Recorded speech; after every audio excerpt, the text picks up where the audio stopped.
C'est une très belle journée, il fait super bon, le soleil est avec nous, c'est magnifique. Qu'est-ce que tu veux de plus? Accueilli dans tous les commerces de sel, les commerces de bouche, c'est rien de plus beau quoi. Et puis après, ben, on va en messe et puis on boit l'apéro. Quoi de mieux? Après. Merci monsieur Labou.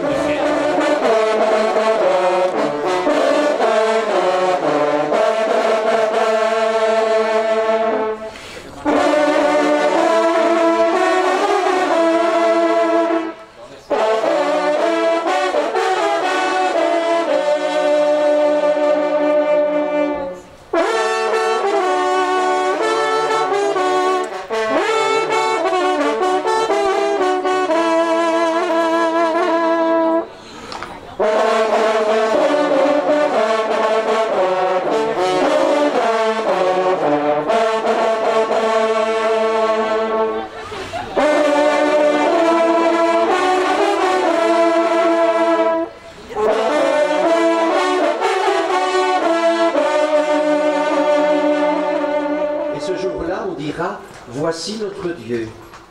En lui nous espérions et il nous a sauvés. C'est lui le Seigneur. En lui nous espérions. Exultons, réjouissons-nous. Il nous a sauvés. Car la main du Seigneur reposera sur cette montagne.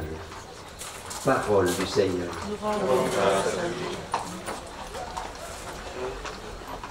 Le Seigneur est mon berger, rien ne saurait me manquer. Il me mène vers les eaux tranquilles et me fait revivre. Il me conduit par le juste chemin pour l'honneur de son nom. Ne saurait me manquer. Grâce et bonheur m'accompagnent tous les jours de ma vie. J'habiterai la maison du Seigneur pour la durée de mes jours. Le Seigneur est mon berger, rien ne saurait me manquer.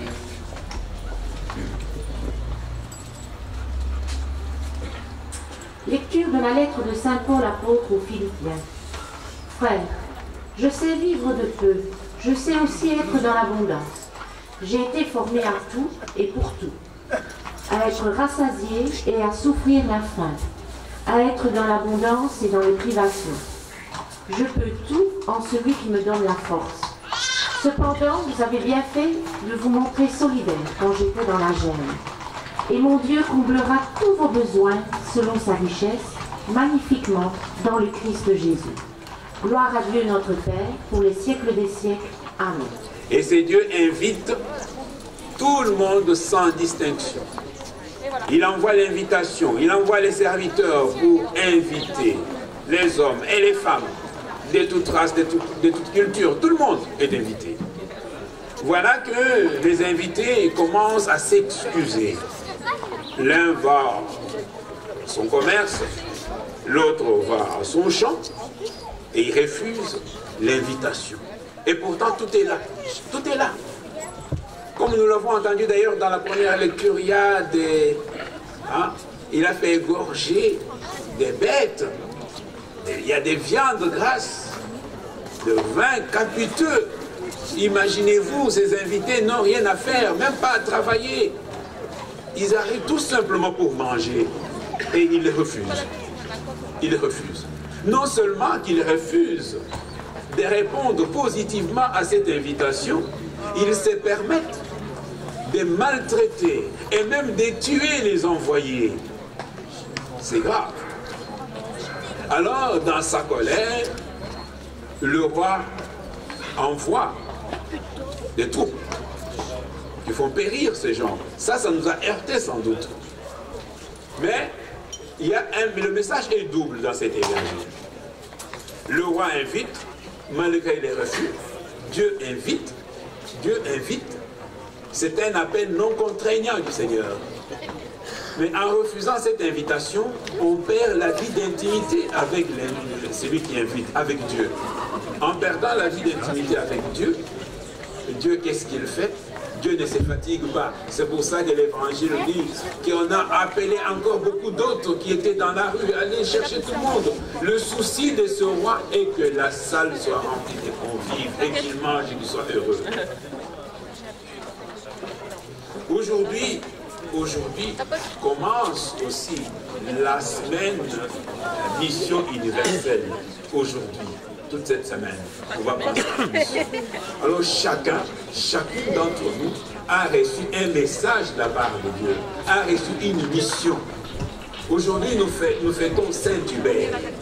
Le Saint-Hubert a reçu aussi une mission de la part de Dieu. Et cette mission, comment il l'a reçue? Vous connaissez très bien la légende. Moi, je ne vais pas reprendre ici la légende de Saint-Hubert, mais ce que je sais est que un certain vendredi saint, Saint-Hubert a été à la chasse. Et qu'il aurait vu un beau cerf. Vous savez que le cerf avec ses corps à branches. Hein? Très beau. Hein? Très beau. Alors il dit, c'est celui-là que je vais avoir. Parmi tous les cerfs qui étaient là, il en a vu un très beau, magnifique. Il dit, celui-là je vais l'avoir. Il l'a poursuivi. Il le poursuit. Et puis à un moment donné, le cerf s'arrête et le regarde. Hé, gamin, qu'est-ce qu'il y a? Hein? Dis-moi ce qu'il y a dans ta tête, gamin. Il le regarde, dès qu'il le regarde, qu'est-ce qu'il voit? Il voit la croix du Christ entre ses bois. Hé, qu'est-ce que tu fais ici aujourd'hui? Oh, c'est le vendredi saint, gamin, va prier. Et là, il lui confie un message important. Et c'est ce message qui est devenu célèbre quand on parle de Saint-Hubert. Et que Dieu l'a révélé, Dieu lui a parlé au travers de ce cerf. C'est pour ça que nous devons toujours faire attention. Les animaux qui sont avec nous, surtout les animaux domestiques, ces animaux nous parlent. Ces animaux ont un langage. Nous devons être attentifs. C'est pour ça qu'aujourd'hui nous devons prier non pas seulement pour les hommes, mais pour les animaux que nous avons. Et nous savons très bien le bienfait de ces animaux. Hein? Cela me rappelle, hein, j'ai une amie qui a un chien. Son chien s'appelle Gadi.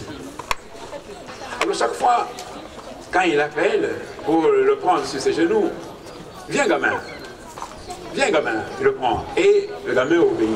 À force de l'appeler gamin, moi je lui dis, écoute, moi comment est-ce que je peux appeler ce chien? Je l'appelle jeune homme. Et quand j'arrive chez elle, quand je dis jeune homme, le chien vient. Il dit, ça c'est Félicien, il m'appelle. Gamin, c'est Françoise, sa propriétaire. Alors ça, c'est très important le message que nous pouvons avoir avec le chien. Ça veut dire que chacun d'entre nous ici présents a reçu sa mission de la part de Dieu. Madame la Claude, puisque les corps de chat, on ne sait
sommes ensemble au moment d'offrir le sacrifice pour toute l'Église.